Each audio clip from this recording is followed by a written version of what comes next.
சிவபெருமானிற்காக தனது 2 கண்களையே காணிக்கையாக கொடுத்த பக்தரை பற்றி உங்களுக்கு தெரியுமா? முன்னொரு காலத்தில் திண்ணன் என்று ஒரு வேடன் இருந்தார்.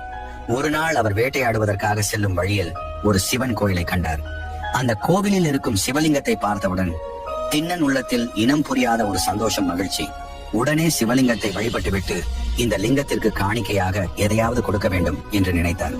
ஆனால் அவர் கையில் மாமிசத்தை தவிர வேறு எதுவும் இல்லை. சற்று நேரம் யோசித்து பார்த்த திண்ணன் மாமிசத்தையே சில லிங்கத்துக்கு காணிக்கையாக கொடுத்தார். அதன் பிறகு அந்த இடத்தை விட்டு திண்ணன் சென்றார். அந்த கோயிலினை பல வருடமாக ஒரு பண்டிதர் பராமரித்து வருகிறார். அவர் தினமும் அந்த கோயிலுக்கு வந்து சிவன் சிலையினை தூய்மை செய்து நெய் வைத்தியம் செய்வார். அதே போல் அன்றைக்கும் அவர் வந்தார். அவர் வந்து பார்த்தவுடன் லிங்கத்திற்கு அருகில் மாமிசம் இருப்பதை கண்டு மனம் வருந்தி சிவபெருமானிடம் மன்னிப்பு கூறினார்.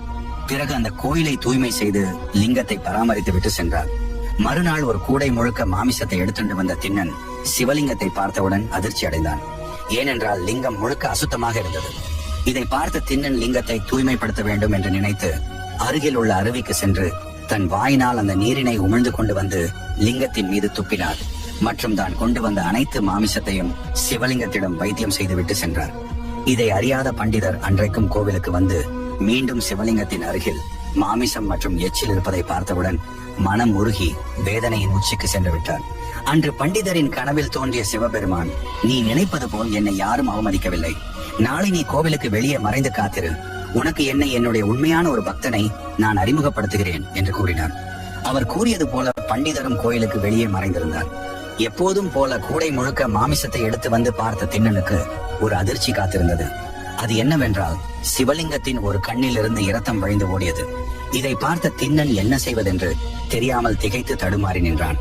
அருகில் உள்ள அனைத்து மூலிகைகளையும் எடுத்து வந்து லிங்கத்தின் கண்ணீர் வைத்தான். இருந்தும் ரத்தம் வருவது நிற்கவில்லை. சற்று நேரம் யோசித்து பார்த்த திண்ணன் தன்னுடைய ஒரு கண்ணினை நோண்டி லிங்கத்தின் கண்ணில் வைத்தான். ரத்தம் வருவது நின்றுவிட்டது. இதை பார்த்த திண்ணன் மிகவும் மகிழ்ச்சி அடைந்தார். அடுத்த கணமே சிவலிங்கத்தின் மற்றொரு கண்ணிலிருந்தும் ரத்தம் வரத் தொடங்கியது. இப்போதுதான் திண்ணனுக்கு என்ன செய்வது என்று தெரியுமே. உடனே தன்னுடைய மற்றொரு கண்ணை பறிக்க சென்றார். ஆனால் தன் கண்ணை பறித்தால் லிங்கம் எங்கு இருக்கிறது என்று தெரியாது. ஆகையால் தன்னுடைய வலது காலினை சிவலிங்கத்தின் கண்ணில் வைத்துக் கொண்டு தன்னுடைய கண்ணை பறித்து லிங்கத்தில் வைக்க சென்றார்.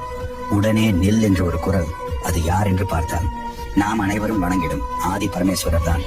தின்னா, உன்னுடைய பக்திக்கு அளவே இல்லடா. எனக்காக உன்னையே இழக்க பார்த்தாயே. இன்று முதல் நீ கண்ணப்பா என்று அழைக்கப்படுவாயாக என்று கூறினார். மற்றும் கண் திண்ணனை குணப்படுத்தினார். இதை பார்த்து பண்டிதரும் என்னையே மிஞ்சிட ஒரு பக்தர் இருக்கிறார் என்று மகிழ்ச்சி அடைந்தார். இத்துடன் இந்த கதை முடிந்தது. சிவபெருமானிற்கு